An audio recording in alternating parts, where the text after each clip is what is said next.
Mga minamahal, tayo po ay lubos na nagpapasalamat sa Panginoon at tayo po ay patuloy na ginagabayan niya at iniingatan na bagamat maganda ang panahon ngayon na maulan, ganoon pa man tayo ay narito upang manambahan sa Panginoon, na purihin natin siya, kilalanin natin siya na siya ang ating Ama na nasa langit, na siya ang pumapatnubay sa atin at ginagabayan tayo sa araw-araw at ang ating mapapansin, patuloy niyang ipinagkakaloob sa atin ang ating mga pangailangan, ang kalusugan natin ay kanyang iniingatan at kung sakaling tayo ay humihina ang mga pangatawan, gayunpaman siya ang nagbibigay lakas sa atin at tayo pinagagaling. Mga minamahal, tayo po ngayon ay nasa ika-10 kapitulo ng ikalawang Korinto at ito ay isang series na ating nasimulan at ating patuloy na pag-aaralan.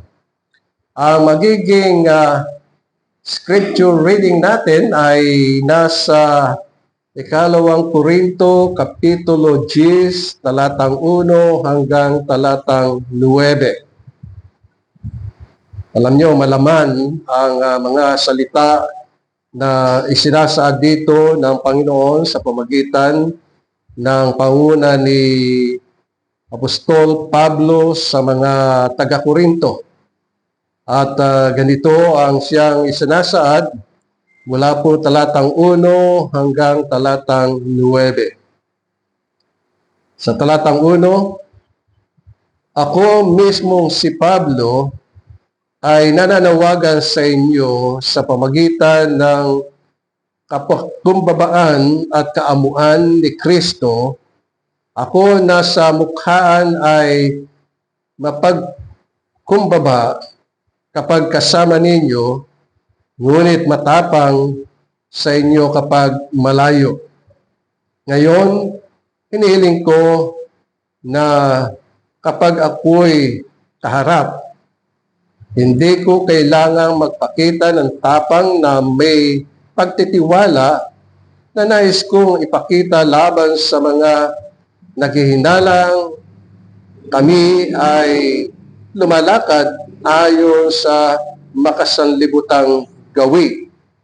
Sapagkat bagaman kami ay lumalakad sa laman, ay hindi kami nakikipaglaban ayon sa laman.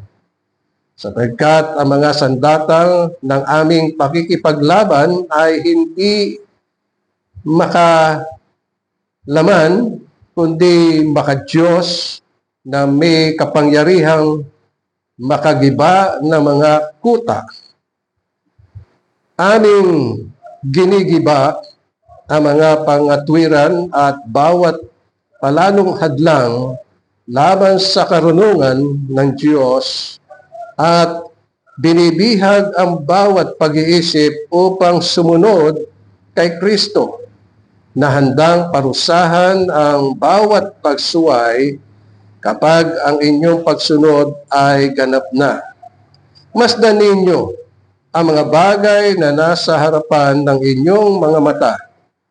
Kung ang sino man ay nagtitiwala na siya'y kay Kristo, palalahanan niya muli ang kanyang sarili na kung paanong siya kay Kristo, kami ay gayon din.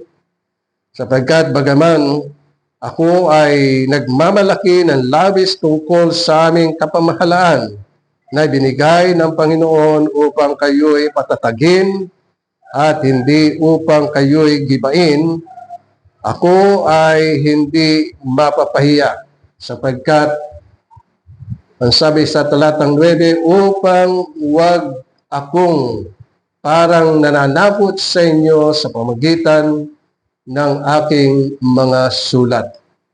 Hanggang doon lamang po ang pagbasa natin sa banal na kasulatan. Na minamahal, magiging tema o teksto ng ating mensahe ngayong umaga ay nasa talatang 1 at 2. Ang sabi dito, Ako mismong si Pablo ay nananawagan sa inyo sa pamagitan ng kapakumbabaan at kaamuan ni Kristo. Ako na sa mukhaan ay mapagkumbaba kapag kasama ninyo, ngunit matapang sa inyo kapag malayo.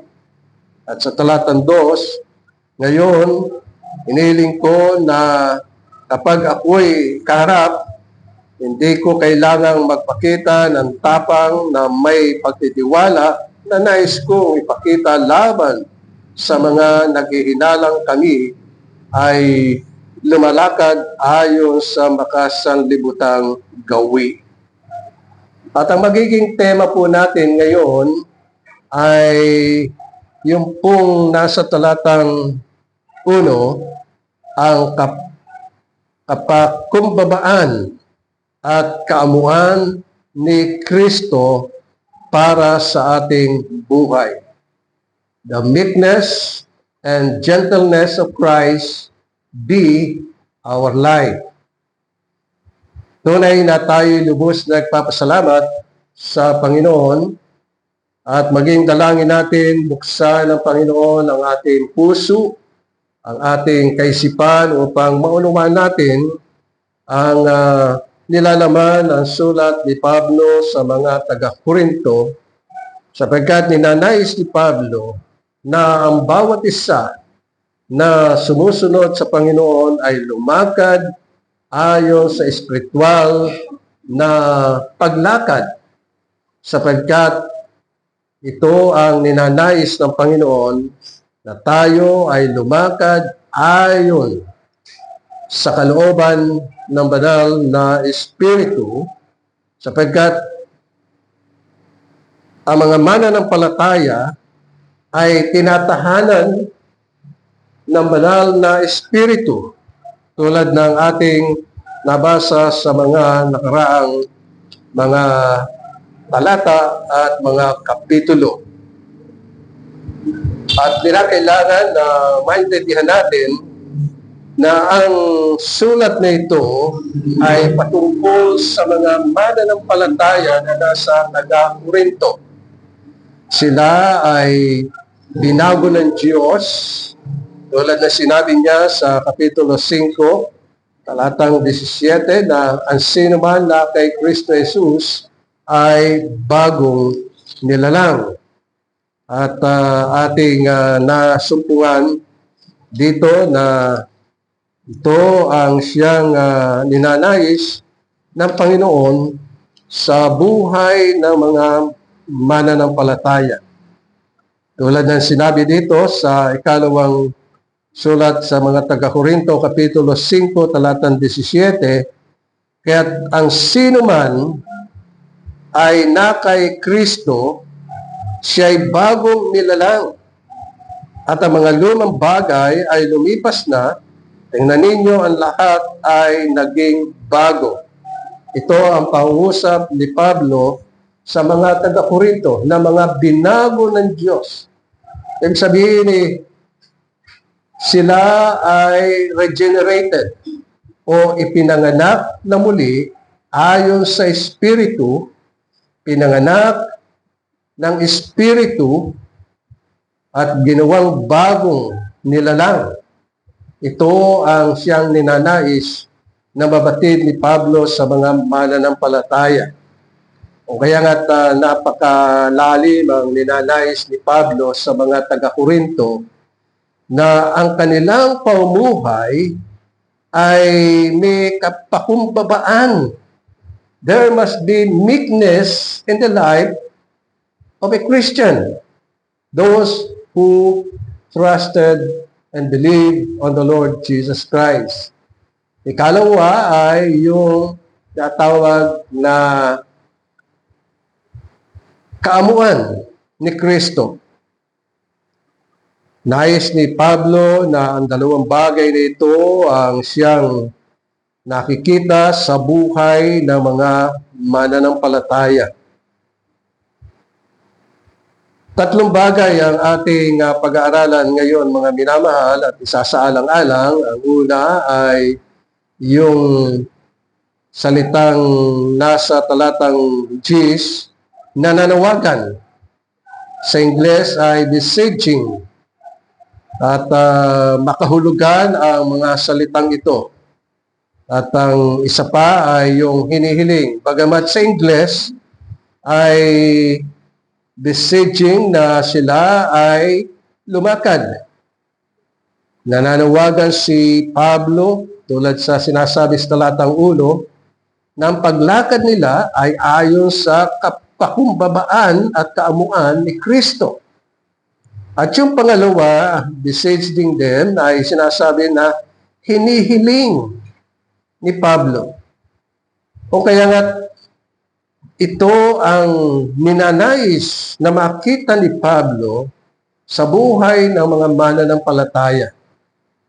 Unang-una, yung salitang beseeching, ibig sabihin ay pamamanhik. Ito'y sinabi din ni Pablo sa mga taga-Roma at nasa Kapitulo 12, at ang sabi dito, talatang 1, kaya nga mga kapatid, isinasamo ko sa inyo. Yung salitang isinasamo sa inyo, alang-alang sa mga kahabagan ng Diyos. Muling binanggit dito ni Pablo yung salitang kahabagan o pagpapakumbaba at may kaamuan. Na sabi dito ay alang-alang sa kahabagan ng Diyos na inyong ialay ang inyong mga katawan na isang handog na buhay, banal, kasiyasiya sa Diyos, na siya ninyong makatwirang paglilingkod. At ang sabi sa talatang 2, huwag ninyong tularan ang sanlibutan ito, kundi magbago kayo sa pamagitan ng pagbabago ng inyong pag-iisip upang mapatunayan ninyo kung alin ang mabuti, kasiyasiya, at lubos na kalooban ng Diyos. At itong bagay nito ang siya ring napakaganda na mapag-aralan natin sapagkat ninanais ni Pablo at siya'y namamanhik, nananawagan, isinasamo, hinihiling sa mga mananampalataya na ang kanilang pamumuhay ay taglay ang kapakumbabaan at ang kaamuan ni Kristo. Katunayan ay meron siyang binabanggit dito na mga suliranin sa loob ng iglesia. At ito ay napansin natin dito sa talatang 2. Na ang sabi dito ay mga naghihinalang kami ay lumalakad ayon sa makasanlibutang gawi. So merong suliranin sa kanilang mga pagtitipon. Bagamat maliit ang iglesia sa taga-Corinto, merong suliranin. Sapagkat ang suliraning ito ay karaniwan sa mga iglesia ng ating Panginoong Hesukristo na nakikita natin ang mga pagbabago sa buhay ng mga mananampalataya sapagkat sila ay regenerated o pinanganak na muli ayon sa kalooban ng Diyos sa pamagitan ng Espiritu Santo. Ito yung sinasabi ng Panginoon na ang ipinanganak sa Espiritu ay Espiritu. At sila ay kinakailangan lumakad ayon sa kapakumbabaan at kaamuan ni Kristo tulad na sinasabi sa talatang 1. At ang mapapansin natin ay may mga huwaran o hidwang mga kapatiran. Ibig sabihin ng mga nagpapanggap na mga mananampalataya. At dito'y sinasabi ni Pablo sa talatang 2, mayroong mga hindi nananalig, na si Pablo ay apostol at mayroong mga hindi naniniwala na si Pablo ay sugo ng Diyos at talagang sinabi niya ang kanyang katapangan pag siya ay sumusulat, ngunit ang ninanais niya ay kapag siya ay kaharap ng mga mananampalataya, siya ay napakaamo at taglay niya ang kapakumbabaan at kaamuan ni Kristo. May ilang mga Hudyo at mga Hintil na gumugulo dito sa mga taga-Korinto. O kaya nga iniwawasto ni Pablo ang mga bagay na ito. At ang isang bagay na binanggit din ng Panginoon ay yung nasa Mateo Kapitulo 13, talatang 24, na dito ay sinasaad ang isang talinghaga tungkol sa pagtatanim ng trigo.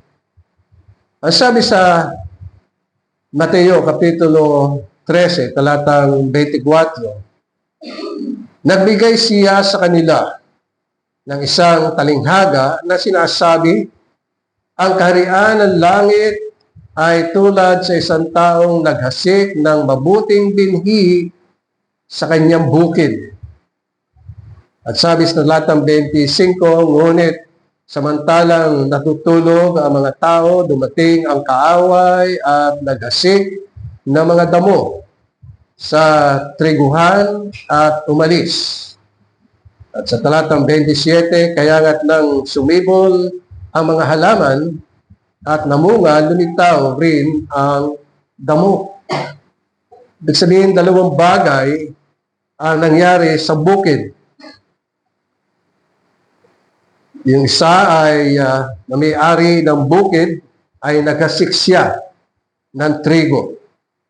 Pagkatapos na makapaghasik ng trigo, ay umalis siya at noong kinagabihan, habang natutulog ang mga tao, dumating ang kaaway at naghasik naman ng mga damo. Kaya ang trigo at saka damo, habang sila'y lumalaki ay parang pareho. Yung hibla ng kanilang dahon, yung korte ng kanilang dahon ay nagkakaiba. O halos pareho, ngunit nagkakaiba sa bunga. Sapagkat sinabi ng Panginoon, sa pamamagitan ng bunga ay malalaman nyo kung ano ang tunay. O kaya nga, isinasa dito ni Pablo yung pagiging mapagpakumbaba. At ang ibig sabihin ng meekness ay mapagpakumbaba, modest, at submissive. Ito ang katangian ng ating Panginoong Jesucristo tungo sa mga mananampalataya. Ating maalala na minsan ang Panginoon ay naglalakad at merong ilang tao na sumisigaw sa Panginoon. At ang pagsigaw ng Panginoon ay sila ay tulungan. At ito ay nasa Mateo Kapitulo 20, talatang 30, na sabi dito, may dalawang lalaking bulag na nakaupo sa tabi ng lansangan. Nang marinig nilang nagdaraan si Jesus, sila'y sumigaw na nagsasabi, mahabag ka sa amin, anak ni David. At sabi sa talatang 31, ngunit sinaway sila ng maraming tao upang sila'y tumahimik. Ngunit lalo silang nagsisigaw na nagsasabi, mahabag ka sa amin, Panginoon, anak ni David. At sa talatang 32 ay sinasaad na tumigil, huminto si Jesus sa kanyang paglalakad. At sila'y tinawag at sinabi, ano nais ninyong gawin ko sa inyo. Ito ay pagpapahayag ng kaamuan at pakikipagkumbaba ng Panginoon. Yung kanyang pagtatanong, ano ang iyong nais? Ano ang nais mo gawin ko sa iyo? Napaka-baba ng pagtatanong ng Panginoon. At gayon ang ninanais ni Pablo sa mga mananampalataya. Yung mapagkumbaba, maamo sa kanyang pagsasalita. At ano ang tugon ng mga lalaking ito, dalawang lalaking ito na bula? Ang sabi niya sa kanya, Panginoon, mabuksan nawa ang aming mga mata. Kaya nga't ipinahayag ng Panginoon ang kanyang kamuan, yung kanyang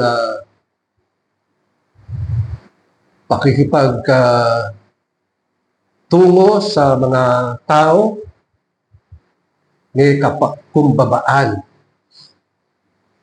Ito rin yung sinabi ng Panginoon sa Mateo Kapitulo 5, talatang 3, na sabi dito, mapapalad ang mga dukha sa Espiritu, sapagkat kanila ang kaharian ng langit.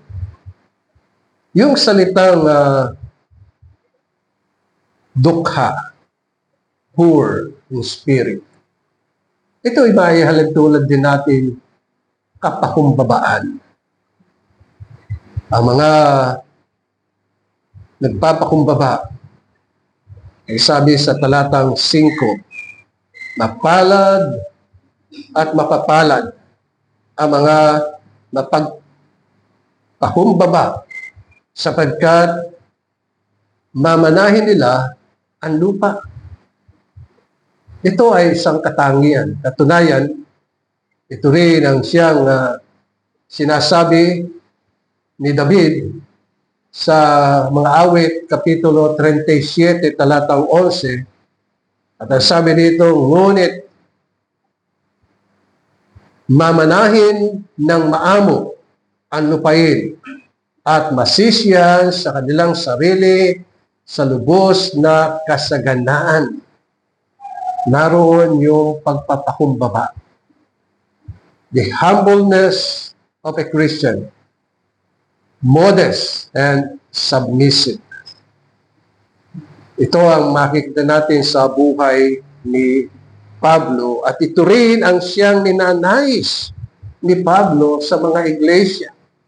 Kaya nga, yung salitang I besiege or besieging ay nananawagan. Sabi niya, ako mismo si Pablo ay nananawagan sa inyo sa pamamagitan ng kapakumbabaan at kaamuan ni Kristo.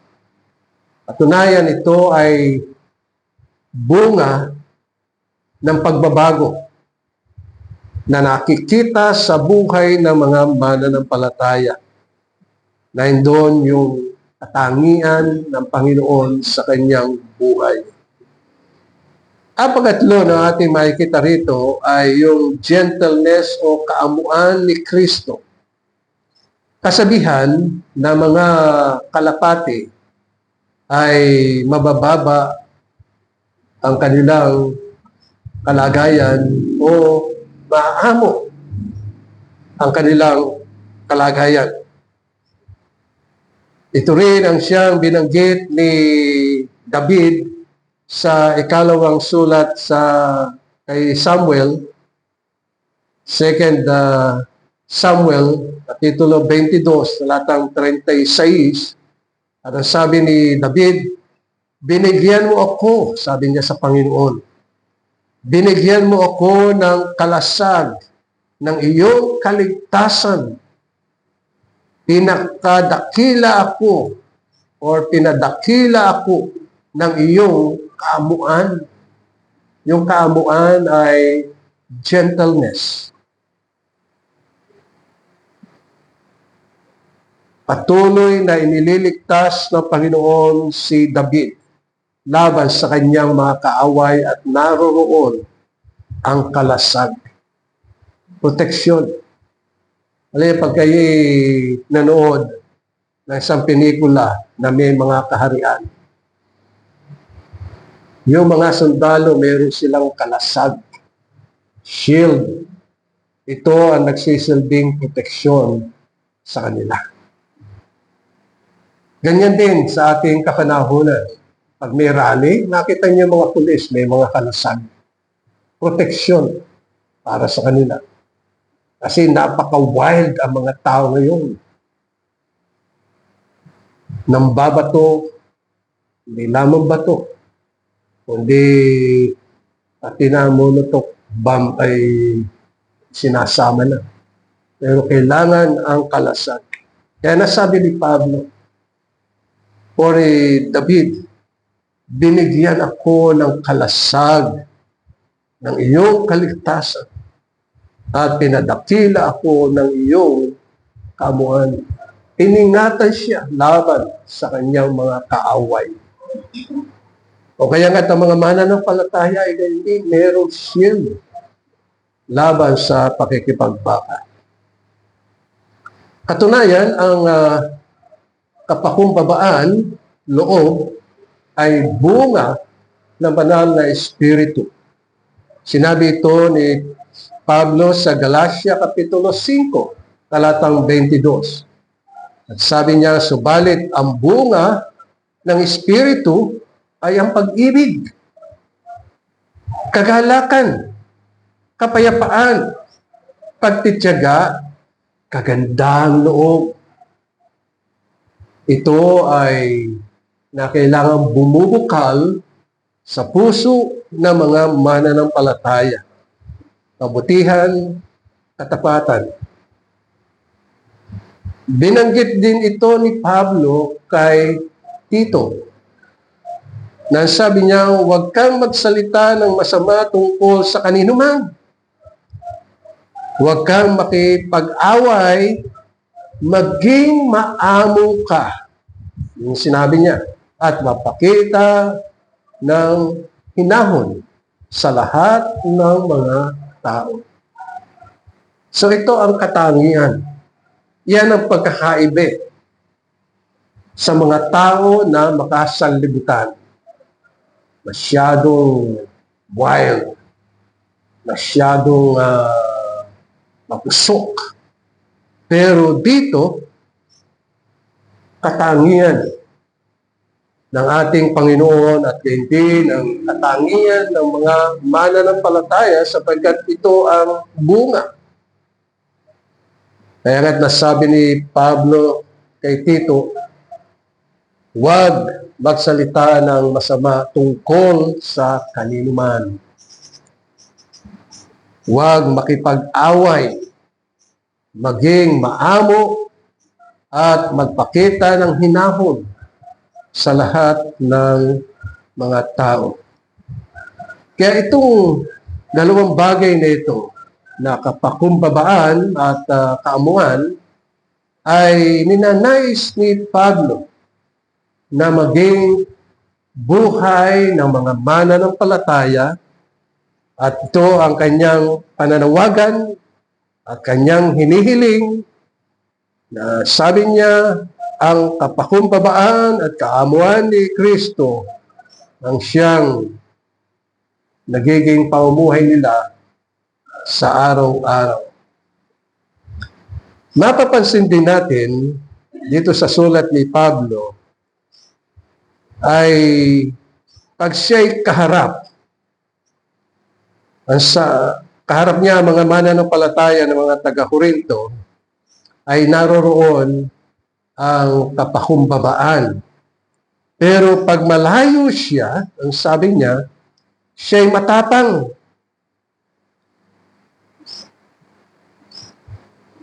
Ito ang ninanais na bambatid niya. At sabi niya sa talatang 2, ngayon, hinihiling ko na kapag ako'y kaharap, Hindi ko kailangan magpakita ng tapang na may pagtitiwala.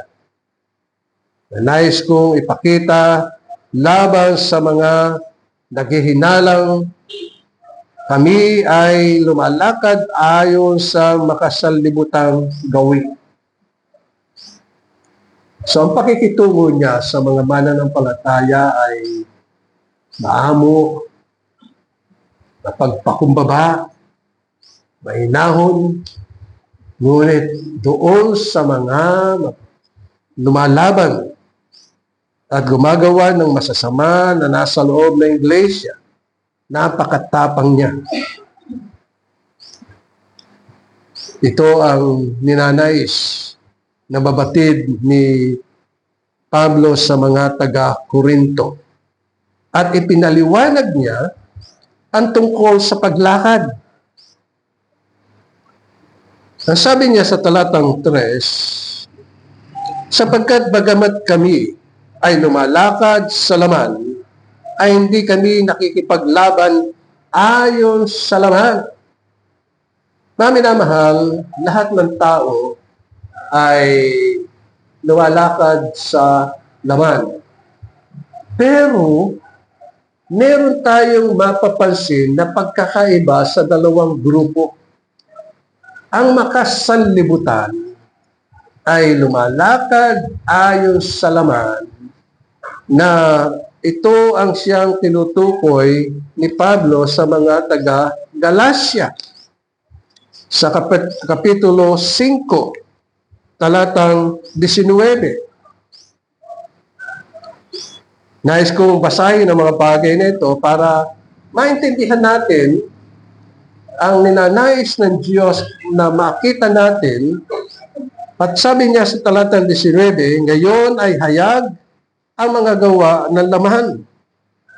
Ang mga ito ay pakikiapid, karumihan, kahalayan, pagsamba sa Diyos-Diyosan, pangkukulam, alitan, pagtatalo, paninibugho, pagkagalit, pagkamakasarili, pagkakabahagi, mga pagkakampi-kampi, pagkainggit, paglalasing, kalayawan, at ang lahat ng mga bagay na ito ay hindi magmamana ng kaharian ng Diyos sapagkat sinabi ni Pablo dito, binabalaan ko kayo gaya ng aking pagbabala nung una sa inyo na ang gumagawa ng gayong mga bagay ay hindi magmamana ng kaharian ng Diyos.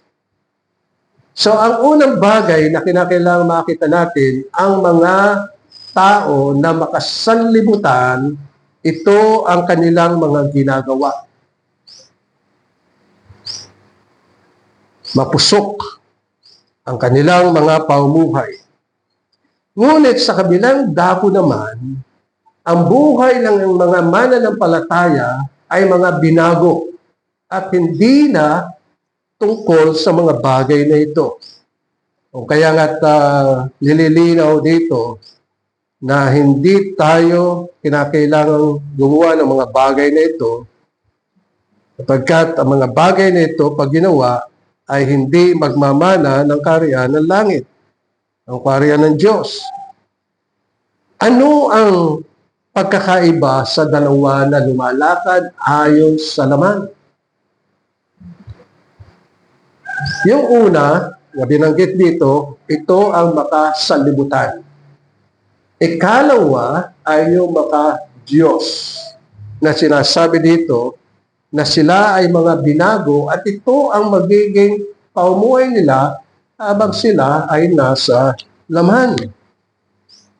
Sapagkat sinabi ni Pablo dito na bagamat sila ay lumalakad ayon sa laman, ay hindi sila nakikipaglaban ayon sa laman. Sabi sa verse 3, sabi dito, sa chapter 10 ng 2 Corinthians, sa bagamat kami ay lumalakad sa laman, ay hindi kami nakikipaglaban ayon sa laman. So ano ang kanilang paglakad?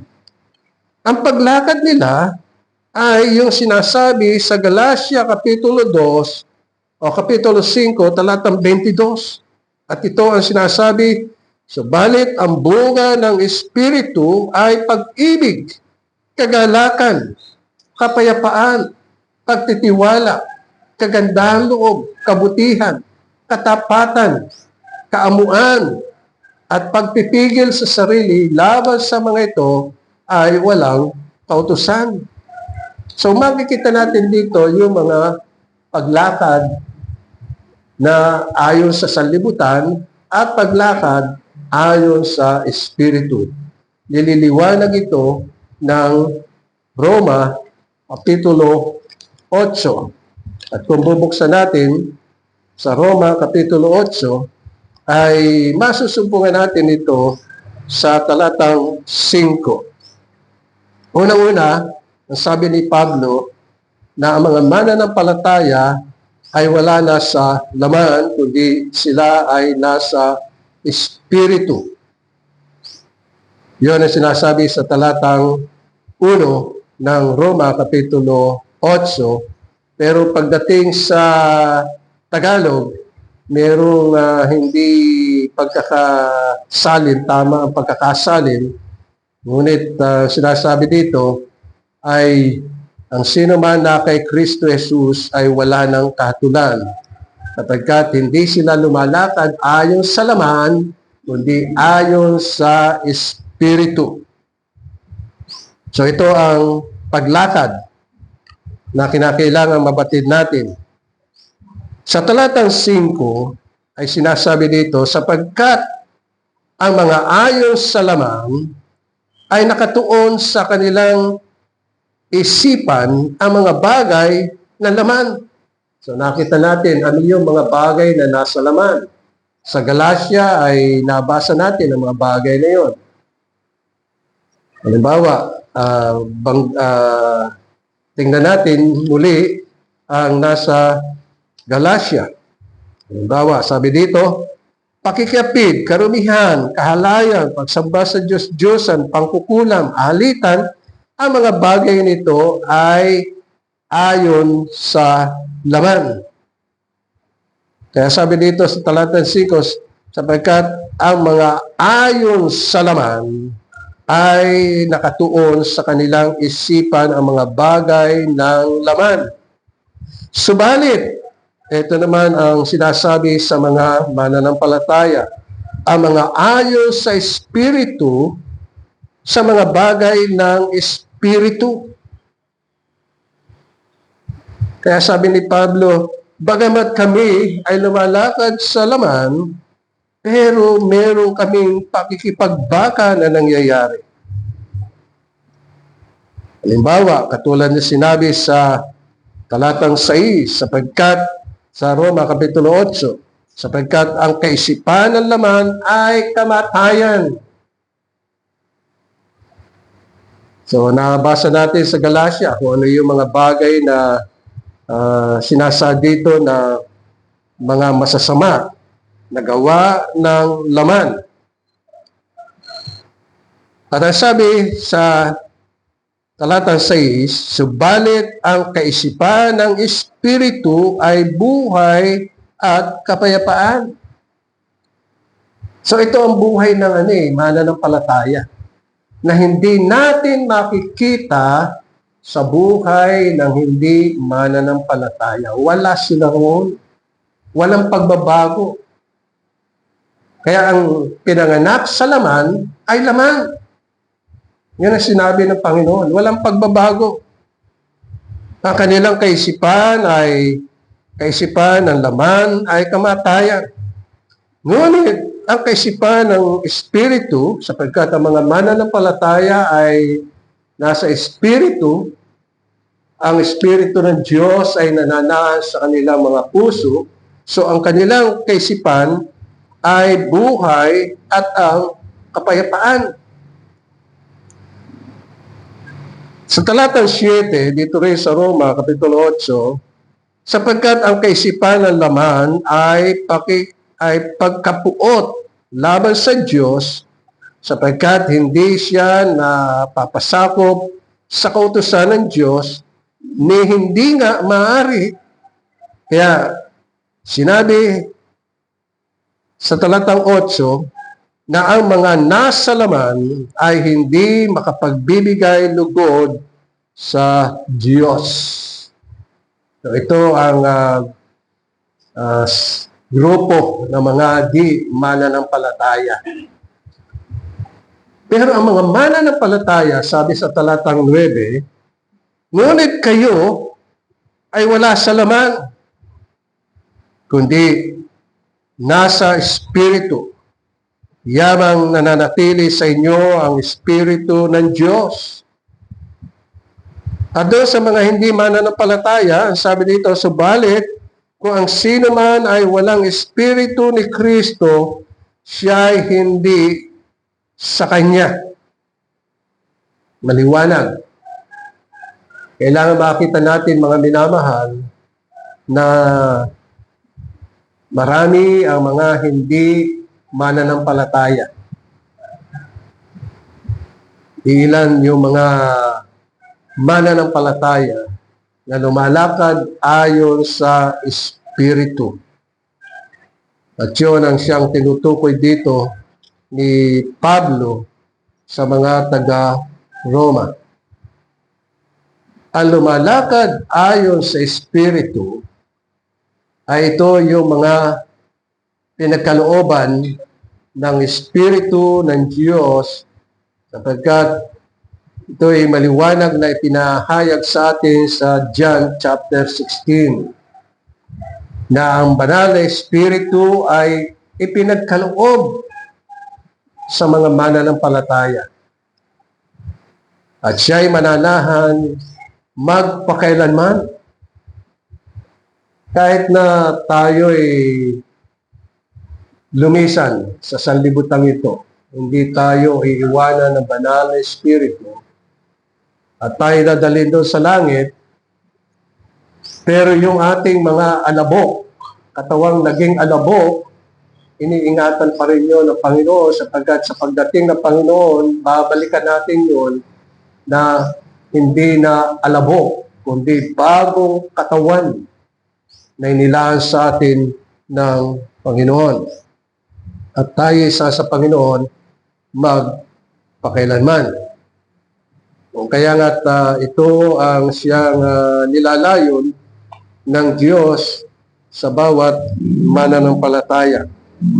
Inyong pansinin, sinabi ni Pablo sa Roma Kapitulo 8, talatang 9, ngunit kayo'y wala na sa laman, kundi nasa Espiritu, yamang nananatili sa inyo ang Espiritu ng Diyos. At binanggit ni Pablo na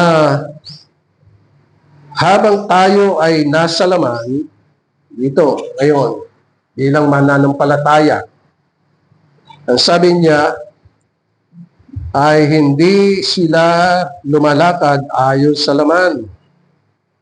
Kaya mayroong tinatawag na pakikipagbaka. Ano nangyayari? Basahin ko muna yung talatang 3, 4 at 6. Nang sabi dito, sa talatang 3, sapagkat bagamat kami ay lumalakad sa laman, ay hindi kami nakikipaglaban ayon sa laman. Ibig sabihin, habang nananatili tayo sa ating laman, hindi natin kinakalaban ito.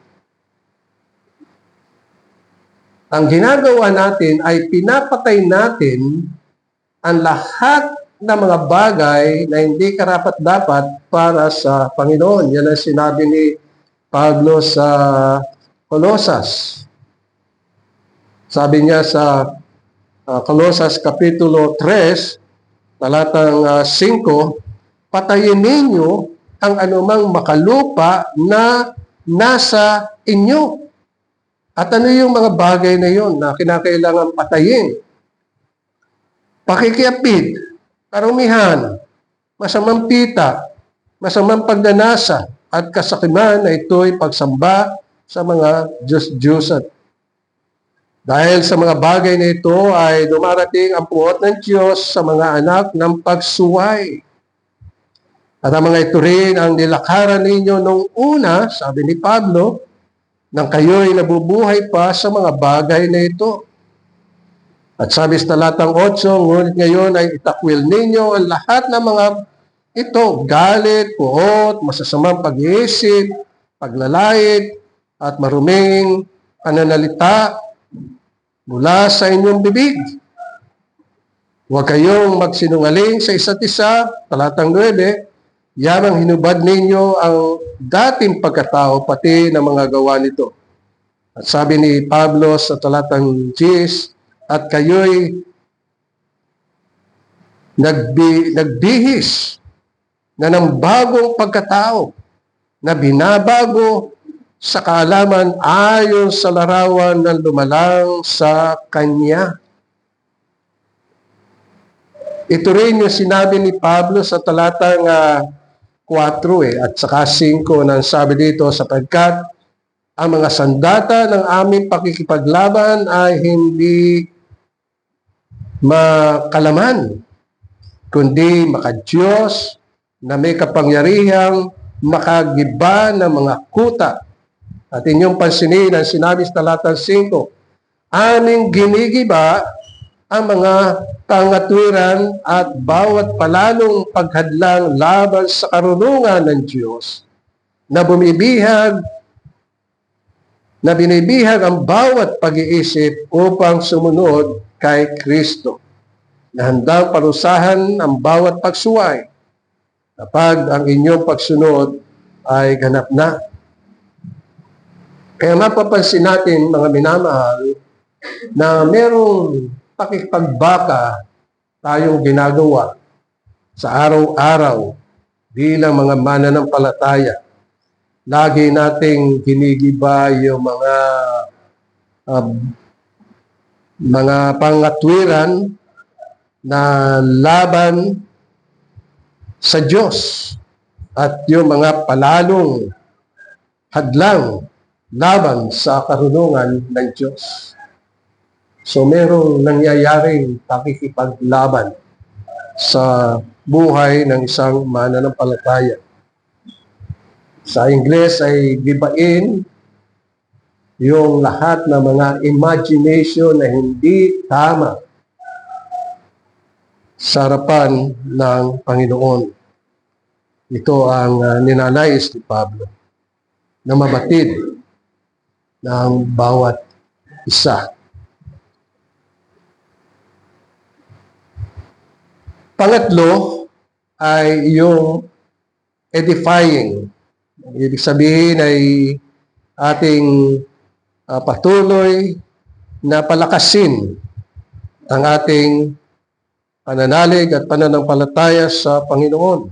Ito yung sinabi ni Pablo sa talatang 7, masdan ninyo ang mga bagay na nasa harapan ng inyong mga mata. Kung ang sino man ay nagtitiwala na siya ay kay Kristo, alalahanan niyang muli ang kanyang sarili na kung paano siya kay Kristo, kami ay gayon din. So dito ay ninanais ni Pablo na pagmasdan ang mga bagay na ginawa ng Diyos sa ating buhay. Pagmasdan natin ang ating Panginoon sa kanyang paggawa at pagkilos sa buhay na isang mananampalataya. Sapagkat ang buhay na isang mananampalataya ay paglakad ayon sa batas ng pananampalataya. Ang pananampalatayang ito ay hindi paglakad ayon sa paningin,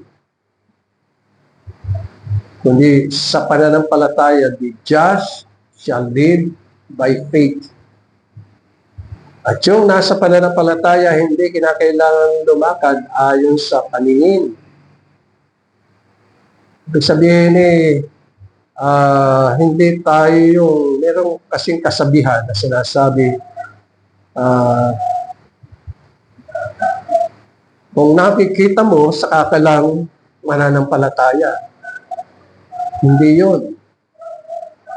Hindi yung to see is to believe. Kundi by faith, nananampalataya ka. Lumalakad ayon sa pananampalataya.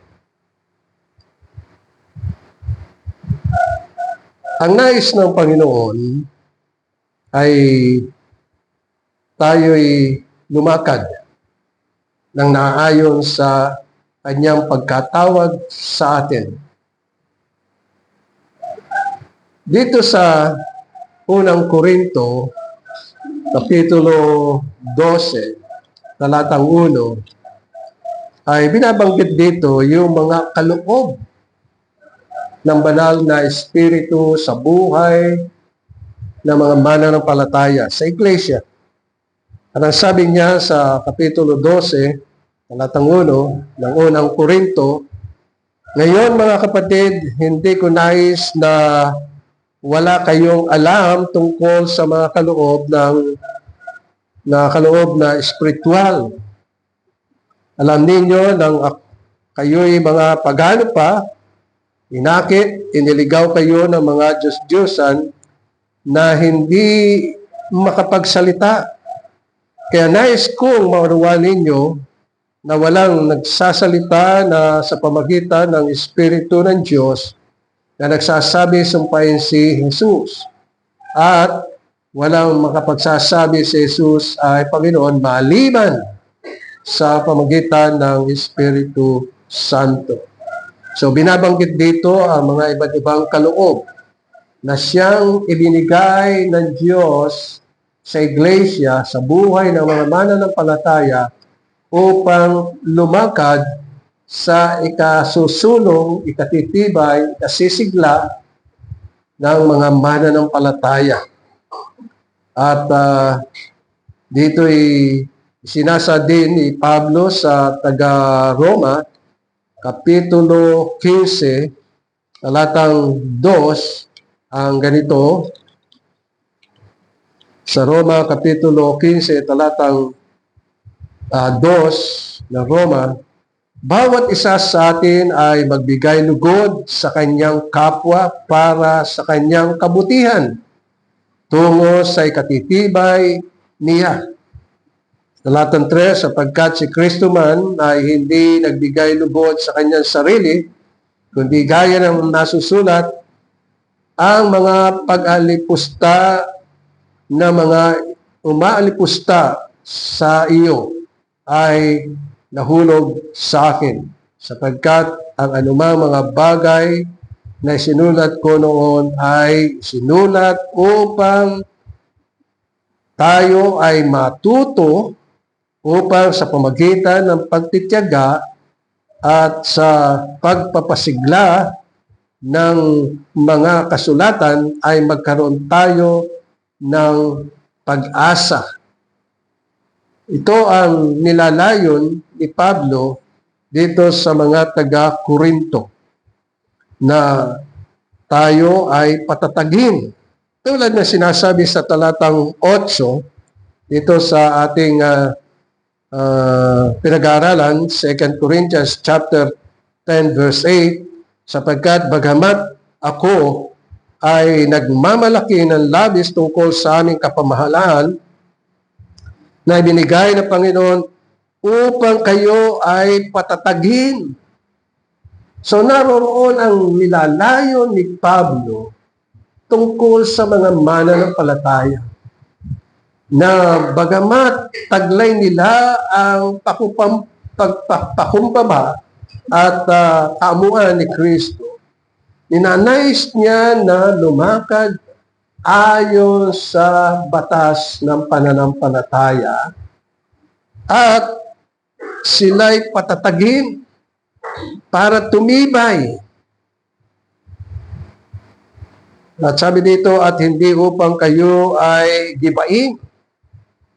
So kung ang mga mananampalataya ay magiging natatag sa pamumuhay tulad ng ating pinag-aaralan na paglakad at pag-iba sa mga bagay na hindi maganda at bagay na masama, kinakailangang ginigiba, pinapatay, Inuwawaksi, lalakad tayo na pinagpapala ng Panginoon, pinatatatag, at nasabi nga ni Pablo sa mga taga-Korinto ay hindi siya mapapahiya. Bakit?